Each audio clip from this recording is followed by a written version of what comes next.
Bellampalli MLA గడ్డం వినోద్ నియోజకవర్గంలోని కాస్పేట కన్నపల్లి మండలాలలో పర్యటించి లబ్ధిదారులకు కళ్యాణ లక్ష్మి షాదీ ముబారక్ చెక్కులను అందజేశారు.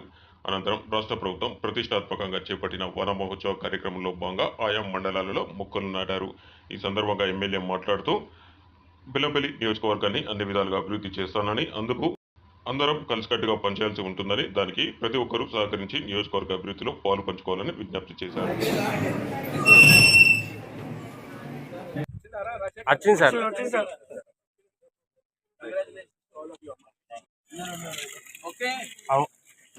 పెద్దలు రేవంత్ రెడ్డి గారు తీసుకున్న కార్యక్రమాన్ని సోనియమ్మ తల్లి చేసిన ప్రతి ఒక్క కాంగ్రెస్ పార్టీకి ఉన్న ప్రజలందరూ ఇచ్చిన మెజారిటీని కాపాడుకోవాలంటే పనులు చేయాలి. ఇప్పుడే మనం ఉన్న సోదరులు రాధాలక్ష్మి గారు, విక్రమ్ గారు రిక్వెస్ట్ చేసిన కాశీపెట్టి ఎట్లా దత్తత తీసుకోవాలి, ఎట్లా దాన్ని అభివృద్ధి చేయాలి. మీ అందరికీ నాకు ఎరక కాశీపేట గురించి ఎంత ఇబ్బంది అయిందో, దీనికి ఇచ్చే ప్రియారిటీ, దీనికి ఇచ్చే అటెన్షన్, దీనికి ఇచ్చే ముంగట ఉన్న చూపు మీరందరూ కొంచెం ఓపిక పట్టుకోండి. నా పనిచేసే పద్ధతి ఏంటంటే ప్రత్యేకంగా నేను చిత్తశుద్ధిగా ప్రోటోకాల్కి, గవర్నమెంట్ గైడ్లైన్స్కి, గవర్నమెంట్కు సంబంధించిన ప్రతి ఒక్క కార్యక్రమాన్ని మనం ఎంత చిత్తశుద్ధితో పనిచేసుకుంటే అంత బాగుంటుంది. దీంట్లో దయచేసి మీ అందరితో నేను కోఆపరేషన్ ఎందుకు అడుగుతున్నా అంటే అధికారులతో కూడా, పోలీస్ అధికారులతో కూడా ఉన్న కన్సర్న్ ఏ అఫీషియల్స్ ఉన్నారో వర్క్ చేసుకుందాం. నేను మీ అందరితో కోఆపరేషన్ ఎక్స్పెక్ట్ చేస్తున్నా.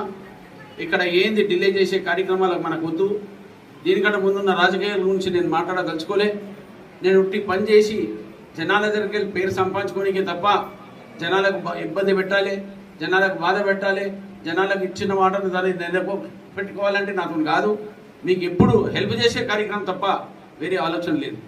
అందుకోసం నేను బెల్లంపల్లి సోదరులకు అందరికీ ధన్యవాదాలు చెప్తున్నా. ఈ ఉన్న కార్యక్రమాన్ని మన బీదకరమైన మన కాన్స్టిట్యున్సీ, మన విక్రమ్ గారు చెప్పినట్టు సార్ మంచి ప్రాజెక్ట్స్ తీసుకురమ్మని మీరు ఐడెంటిఫై చేయండి, వర్కౌట్ చేయండి. మీరు చేసే హోంవర్క్ మీరు చేయండి, నేను నా హోంవర్క్ చేస్తాను. వర్క్ చేసే కెపాసిటీ అంటే పబ్లిక్ కోఆపరేషన్ చాలా అవసరం ఉన్నది.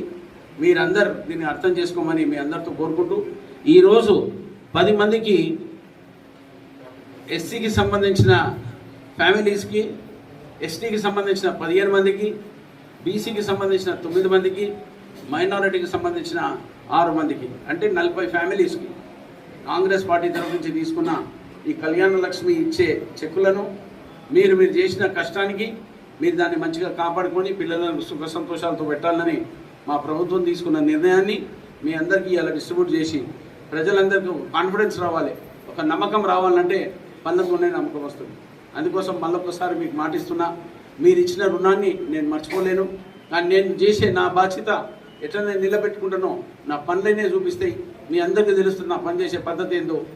ఈ కోడ్ వచ్చింది, నేను పని చేయలేకపోయినా 3 నెలలు, దాని తర్వాత వచ్చి 2 నెలలు అయింది, ఇప్పుడు 5 నెలలు అయింది. జూన్, జూలై కాగానే ఆగస్టులో మంచి రోజులు వస్తాయి. శ్రావణం రాగానే మీ పనులు ఎట్లా వర్కౌట్ చేయాలనో దాన్ని ప్రతి జాగాలో వర్కౌట్ చేస్తున్నా. ప్రజలు కొంచెం ఓపిక పట్టుకోండి. మీకున్న బాధలు చాలా 10 ఏళ్ల సంది ఉన్న సంగతి నేను దాని గురించి మాట్లాడదలుచుకోలే. కానీ ముంగట ఎట్లా పోతుందో మీరు చూడండి. నా పని తీరిన తర్వాత మీరు అందరు సుఖ సంతోషాలతో ఉంటారనే పూర్తిగా విశ్వాసంతో. Thank you very much.